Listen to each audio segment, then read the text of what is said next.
Avant de plonger dans cette histoire incroyable, pensez à vous abonner à la chaîne et à activer la cloche. Ici, chaque récit a quelque chose à dire, et vous ne voudrez pas en manquer un seul. L'hiver avait recouvert New York d'un voile gris et froid. Dans le couloir silencieux du St. Mark's Hospital, le vieil homme au visage marqué par le temps, Walter Thompson, 78 ans, reposait sur son lit, la respiration difficile, un électrocardiogramme qui clignotait au rythme de son cœur fatigué.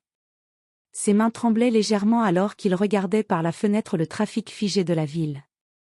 Depuis plusieurs semaines, Walter se battait contre une maladie cardiaque sérieuse. Chaque battement était une lutte, chaque respiration un effort.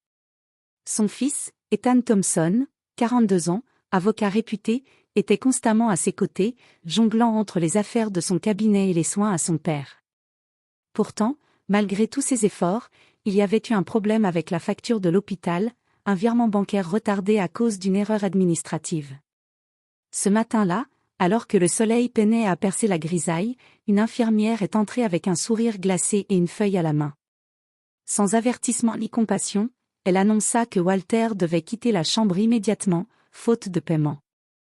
Le personnel de sécurité arriva, impassible, et commença à préparer le déplacement du vieil homme, encore branché à ses appareils médicaux. Walter tenta de protester, sa voix faible tremblante. « Je ne peux pas marcher, je ne peux pas sortir. » Mais personne ne l'écouta. Son fauteuil fut poussé vers l'ascenseur. Le vieil homme, impuissant, sentit la honte et la peur l'envahir. Ses yeux se remplirent de larmes silencieuses, tandis qu'il pensait, comment peuvent-ils traiter un être humain comme ça? Dans un autre bureau de l'hôpital, Ethan venait juste d'arriver. En voyant la scène à travers une porte vitrée, son sang se glaça. La colère monta en lui comme une tempête. Il comprit immédiatement qu'il s'agissait d'une injustice, d'une humiliation flagrante infligée à son père. Ce qu'il ne savait pas encore, c'était que ce moment d'humiliation allait déclencher une série d'événements inattendus, révélant des secrets cachés de l'hôpital et mettant en lumière la véritable humanité et la puissance de la justice.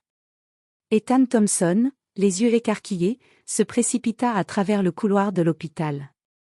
Son cœur battait à tout rompre, entre colère et peur. Il aperçut son père, Walter, affaibli, poussé vers la sortie par le personnel de sécurité, encore relié à son électrocardiogramme. « Arrêtez !» cria Ethan, sa voix résonnant dans tout le couloir. Les infirmières et le personnel de sécurité se figèrent. « Monsieur Thompson !» commença timidement une infirmière, « nous avons nos règles. » « Règles » s'emporta Ethan, les poings serrés. « Mon père est gravement malade. Vous ne pouvez pas le traiter comme un criminel. » Mais au lieu de s'excuser, le responsable de l'hôpital, Dr. Harold Benson, un homme d'environ 55 ans, au regard froid, croisa les bras et répondit. « Il n'y a pas de privilège ici. La facture n'a pas été réglée. La chambre doit être libérée. » Ethan sentit une colère explosive monter en lui. Il comprit que discuter ne suffirait pas. Il attrapa son téléphone et appela immédiatement le bureau de direction de l'hôpital, exigeant de parler au directeur. Pendant ce temps, il se plaça devant son père, le protégeant physiquement des agents de sécurité. Walter, tremblant, murmura. « Ethan, je ne veux pas te causer des ennuis. »« Papa, tu ne me causes pas d'ennuis, » répondit Ethan, la voix vibrante de détermination. « Personne ne va te traiter comme ça. Pas aujourd'hui. » Quelques minutes plus tard, le directeur de l'hôpital arriva, accompagné de plusieurs membres de la sécurité. Ethan, calme mais implacable, expliqua la situation et exigea une solution immédiate. Mais la réponse fut la même, sans paiement, Walter devait sortir. À ce moment, Ethan eut une idée. Il se souvenait que son cabinet avait récemment traité des affaires de fraude et de malversation dans plusieurs hôpitaux privés de la ville. S'il utilisait ce levier, il pourrait non seulement protéger son père, mais révéler publiquement les pratiques scandaleuses de l'établissement.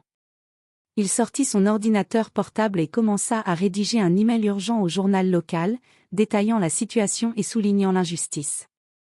Quelques clics plus tard, l'histoire était en route pour devenir virale. Le docteur Benson sentit son assurance vaciller. L'hôpital, jusqu'ici sûr de son pouvoir, était soudainement exposé à la lumière. Ethan, avec détermination, regarda son père. « Papa, tu restes ici. Je ne laisserai personne te faire du mal. » Walter, malgré sa faiblesse, sourit faiblement et murmura.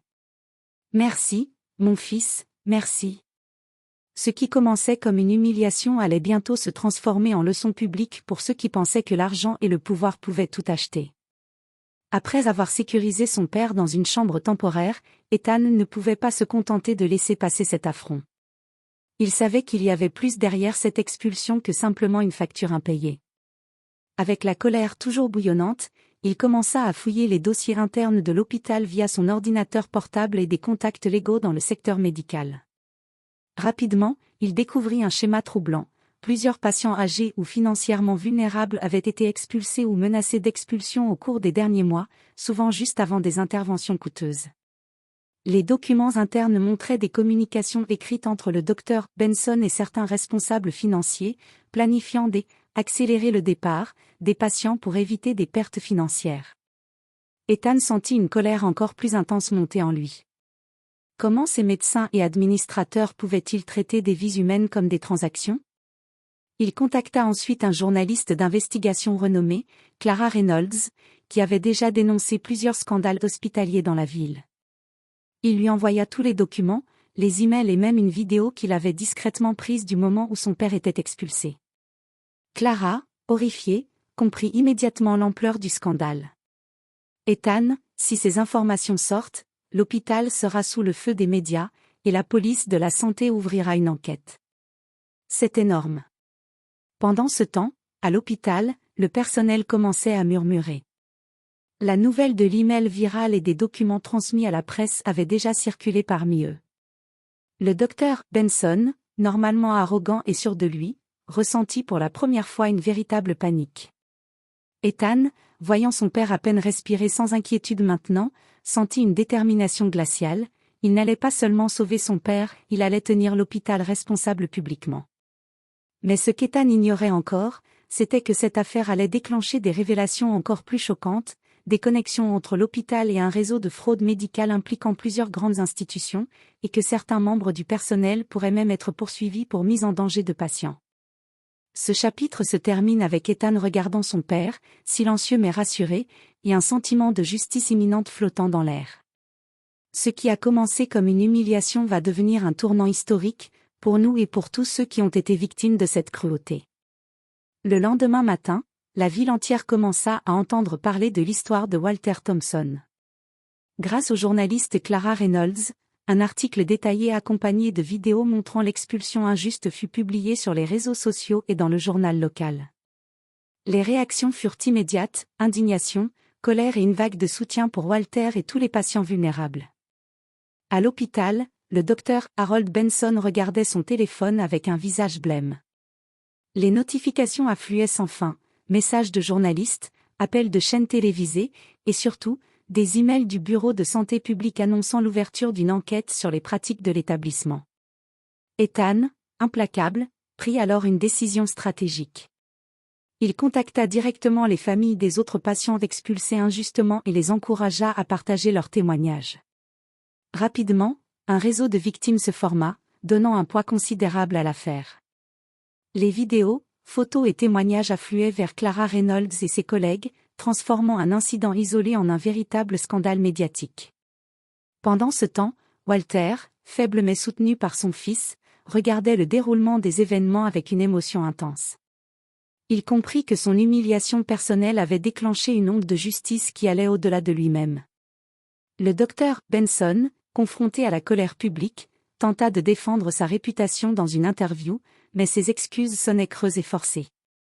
Les autorités locales le convoquèrent immédiatement pour enquête, tandis que certains employés complices furent suspendus. Même les administrateurs financiers de l'hôpital furent mis sous pression, incapables de nier les preuves accablantes. Ce chapitre se termine sur une scène symbolique, Ethan et Walter quittant l'hôpital, main dans la main, entourés de journalistes et de familles de patients solidaires. La justice semblait enfin prendre forme, mais Ethan savait que la bataille contre les injustices systémiques ne faisait que commencer. Quelques semaines plus tard, l'affaire de Walter Thompson était devenue nationale.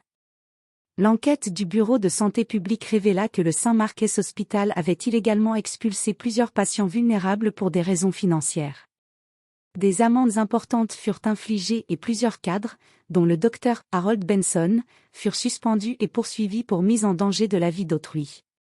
Ethan Thompson, avec l'aide des journalistes et des avocats partenaires, s'assura que toutes les victimes recevaient réparation. Les familles, autrefois humiliées et silencieuses, purent enfin raconter leur histoire publiquement. L'hôpital, qui se croyait intouchable, fut obligé de mettre en place de nouvelles règles strictes de protection des patients et de rendre des comptes à la communauté. Walter, affaibli mais souriant, retrouva sa dignité. Il était maintenant traité avec respect par le personnel hospitalier, et sa chambre fut réaménagée pour assurer un confort maximal pendant sa convalescence. Il regarda son fils avec gratitude et émotion. « Ethan, grâce à toi, je ne me suis jamais senti seul, tu as fait bien plus que me protéger. » Ethan, ému, répondit. « Papa, c'était juste, c'était la seule chose à faire. » Le docteur Benson, humilié publiquement, dut affronter non seulement la justice, mais aussi la colère des patients et de leurs familles. Son arrogance et sa froideur avaient conduit à sa chute. Il comprit, trop tard, que l'argent et le pouvoir ne peuvent jamais remplacer la compassion et l'humanité. Le chapitre se termine sur une note symbolique. Walter, assis près de la fenêtre de sa chambre, observant la ville s'éveiller sous un ciel clair. Les sirènes et le tumulte de New York semblaient moins oppressants. À ses côtés, Ethan posa sa main sur celle de son père. Ensemble, ils avaient transformé une injustice personnelle en un exemple de justice et de courage pour tous. Et tandis que la nouvelle de leur victoire continuait de faire le tour du pays, il était clair que personne n'oublierait jamais cette histoire de dignité retrouvée et de combat contre l'injustice.